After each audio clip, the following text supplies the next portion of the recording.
Assalamualaikum warahmatullahi wabarakatuh. Perkenalkan, nama saya Fauzan, saya dari Prodi Hukum Bisnis Syariah kelas 1C. Di sini saya akan mempresentasikan sebuah tugas yang dikasih oleh Bu Ida Wahyuliana. Ya, langsung saja. Pengertian filsafat. Pengertian filsafat secara etimologis berasal dari bahasa Yunani, philen dan sophos yang berarti cinta kebijaksanaan atau cinta kearifan. Filsafat adalah suatu ilmu pengetahuan yang menggunakan logika, metode, dan sistem untuk mengkaji masalah umum dan mendasar mengenai berbagai persoalan seperti pengetahuan, akal, pikiran. Filsafat juga diartikan sebagai suatu sikap seseorang yang sadar dan dewasa dalam berpikir dengan mengupas objek segala sesuatu secara mendalam dan ingin melihat dari segi yang luas serta menyeluruh dengan segala hubungan, sehingga mendorong manusia untuk lebih kreatif dan inovatif. Sifat filsafat: memikirkan sifat-sifat umum, hidup dalam kesadaran, bersifat toleran dan bersifat subjektif. Manusia mempunyai kemampuan dan kekuatan untuk menyelidiki dan menganalisis sesuatu secara mendalam. Filsafat juga membantu seseorang untuk menganalisis sebuah masalah untuk mengetahui nilai pengetahuan baik di dalam kehidupan atau dari dalam pelajaran agar seseorang mampu membedakan persoalan yang ilmiah dengan yang tidak ilmiah. Filsafat ilmu memberikan landasan historis filosofis bagi setiap kajian disiplin ilmu yang ditekuni. Alasan filsafat Pancasila sebagai genetivus objektivus dan genetivus subjektivus. Pancasila sebagai genetivus objektivus artinya nilai-nilai Pancasila dijadikan sebagai objek yang dicari landasan filosofisnya berdasarkan sistem-sistem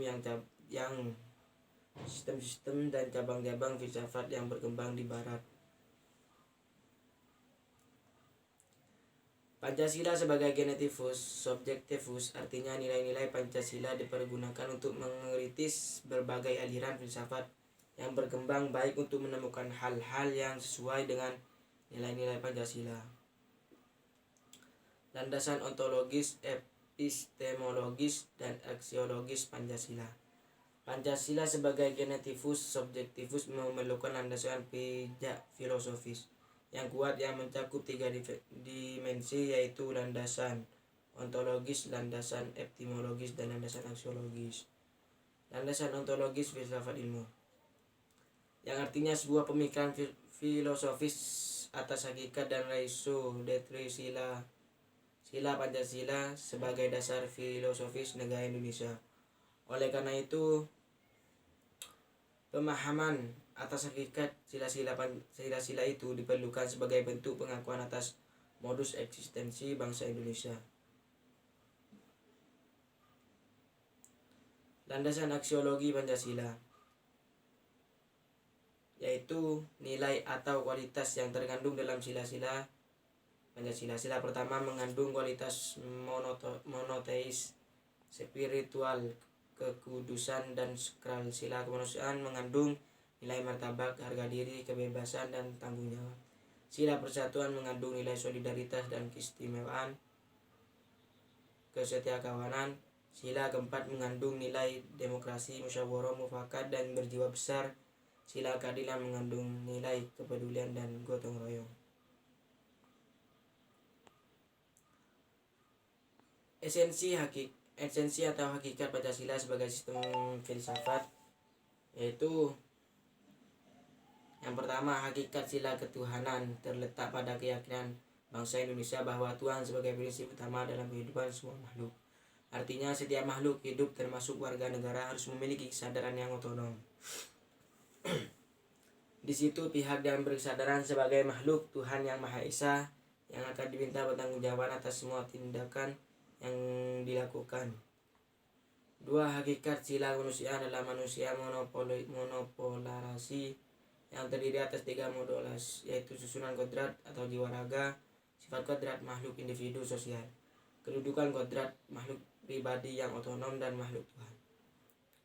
Ketiga, hakikat sila persatuan terkait dengan semangat kebangsaan. Rasa kebangsaan terwujud dalam bentuk cinta tanah air. Keempat, hakikat sila kerakyatan terletak pada prinsip musyawarah. Artinya keputusan yang diambil lebih didasarkan atas semangat musyawarah untuk mufakat. Kelima, hakikat sila keadilan terwujud dalam 3 aspek, yaitu keadilan distributif, legal, dan komutatif. 5. Urgensi Pancasila sebagai sistem filsafat. Pertama, meletakkan Pancasila sebagai sistem filsafat dapat memulihkan harga diri bangsa Indonesia sebagai bangsa yang merdeka dalam politik, yuridis, dan juga merdeka dalam mengemukakan ide-ide pemikiran untuk kemajuan bangsa. Kedua, Pancasila sebagai sistem filsafat membangun alam pemikiran yang berakal dari nilai-nilai budaya bangsa Indonesia sendiri, sehingga mampu dalam menghadapi berbagai ideologi dunia. Ketiga, Pancasila sebagai sistem filsafat dapat menjadi dasar pijakan untuk menghadapi tantangan globalisasi yang dapat melunturkan semangat.